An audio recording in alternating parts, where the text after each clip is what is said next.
Hello बच्चों, तो this is first question of exercise 5.2 of class twelfth. ठीक है बेटा, इसको हमें डिफरेंशिएट करना है। फंक्शन गिवन है sign x square plus 5।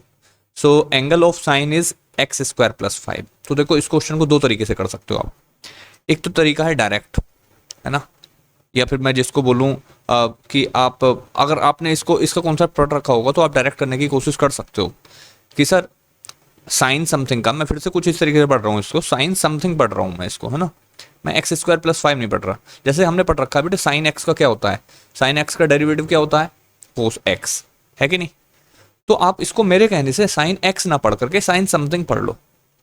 Sign something, बोलना समथिंग है लेकिन लिखना एक्स ही है ना, माइंड में हमारा वही चलना चाहिए। तो साइन समथिंग का डेरिवेटिव कोस समथिंग। अब समथिंग जिसको बोला उसका फिर से डेरिवेटिव करना है, तो मैं फिर से लिख रहा हूं, साइन समथिंग का डेरिवेटिव कोस समथिंग, और समथिंग बोल रहे हैं एक्स को, एक्स का डेरिवेटिव एक्स के रेस्पेक्ट में 1 बनता है।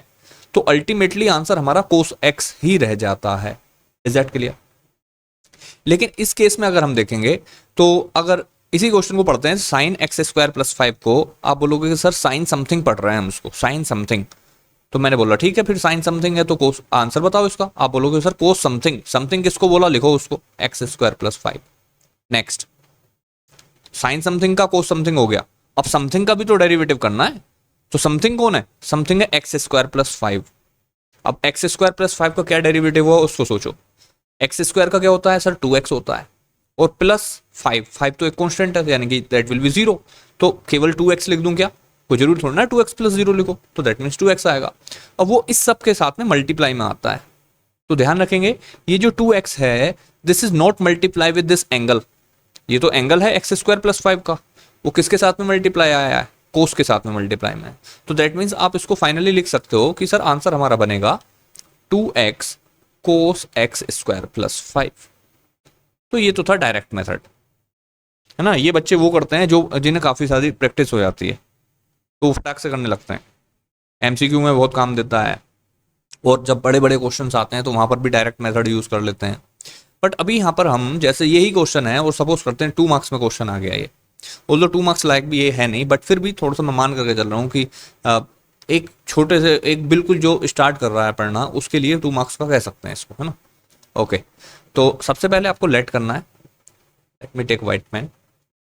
Late y is equal to sine x square plus 5। इसके बाद हमने देखा कि साइन के साथ में जो एंगल है वो एक्स स्क्वायर प्लस 5 है, यानी कि सिंपल एंगल नहीं है, जैसे कि साइन एक्स होता तो ऑब्वियस सी बात है आप डायरेक्टली कोस एक्स लिख देते।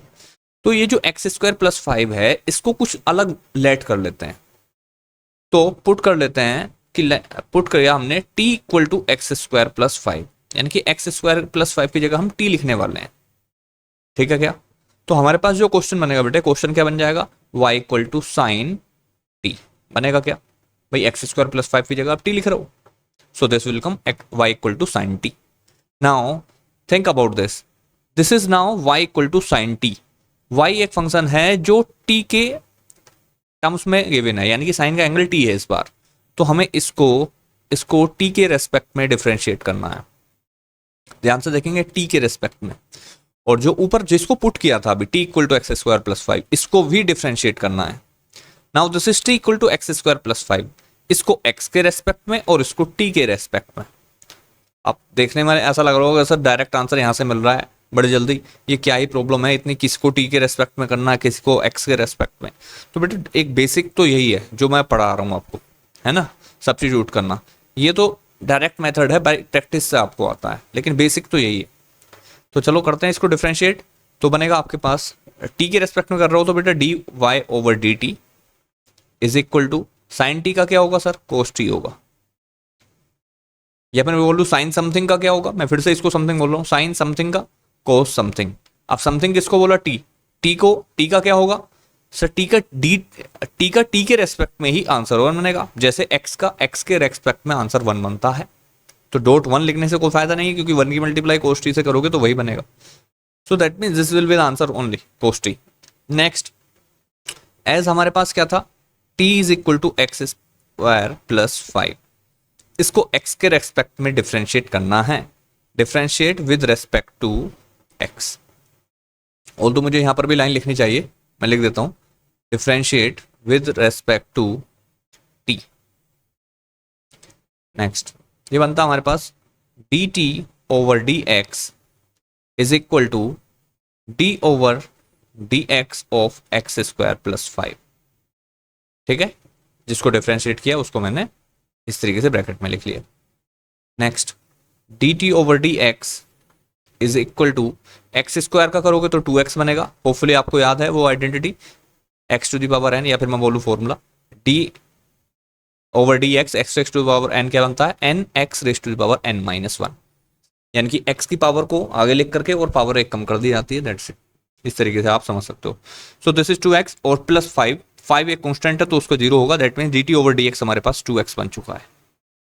हमें फाइंड क्या करना था सर, हमें फाइंड करना था dy बाई डी एक्स, क्योंकि x के रेस्पेक्ट में हमें डिफ्रेंशिएट करना था, तो आंसर हमें चाहिए dy बाई डी एक्स का। ध्यान से देखिए ये dt ओवर डी एक्स है और ये हमारे पास dy बाई डी टी है। अगर दोनों की मल्टीप्लाई करा दें हम, दोनों की मल्टीप्लाई कराएं तो कुछ ऐसा बनेगा, क्या मैं यहाँ पर लिख देता हूँ dy by d t multiply by d t by d x. Check करो क्या dt से dt कैंसिल होगा, तो आपके पास क्या बचेगा dy बाई डी एक्स। तो यही तो हम चाहते हैं, क्योंकि हमें अल्टीमेटली आंसर इसका चाहिए। तो डी वाई डी टी की वैल्यू कितनी थी बेटे, cos t and multiply with 2x, तो मल्टीप्लाई के लिए मैंने डॉट लगा दिया 2x। नेक्स्ट स्टेप, यहां पर हमारे पास लेफ्ट साइड में मिला dy by d x and is equal to cos, अब t की वैल्यू जो थी उसको लिख देते हैं। ध्यान से देखिए t की वैल्यू क्या थी, t की वैल्यू थी बेटा आपके पास एक्स स्क्वायर प्लस 5, तो उसको लिखना पड़ेगा यहाँ पर। तो हम cos x square plus 5 and dot 2x, इस 2x को पहले लिख देता हूं मैं 2x। So this is your answer. Answer match करो, जो शॉर्टकट वाला था वही आंसर बना, देखो इधर 2x cos x square plus 5, और अब भी हमारा वही आंसर है। आंसर तो वही बनेगा, बट डिपेंड करता है कि क्वेश्चन कितने मार्क्स में आया। अगर MCQ है तो आप डायरेक्ट करिए, कोई नहीं पूछता आपसे सोल्यूशन, लेकिन अगर क्वेश्चन 2 मार्क्स में भी है तब भी आपको इस तरीके से 2 मार्क्स के लायक बेटे सोल्यूशन तो लिखना पड़ेगा। अब डायरेक्ट वाला बच्चा तो इसको डायरेक्ट एक ही स्टेप में कर रहा है, एक स्टेप के 2 मार्क्स थोड़ा ना मिल जाएंगे, तो आपको लिखना पड़ेगा पूरा सोल्यूशन। ठीक है, होपफुली आपको क्वेश्चन समझ में आया होगा। इस वीडियो में केवल पहला क्वेश्चन मैंने समझाया है, नेक्स्ट वीडियो में ट्राई करूंगा कुछ ज़्यादा क्वेश्चन करने के, एक वीडियो में कुछ 2-3 क्वेश्चन तो कम से कम हो जाएं, इस तरीके से ट्राई करते हैं। Okay, see you in the next video.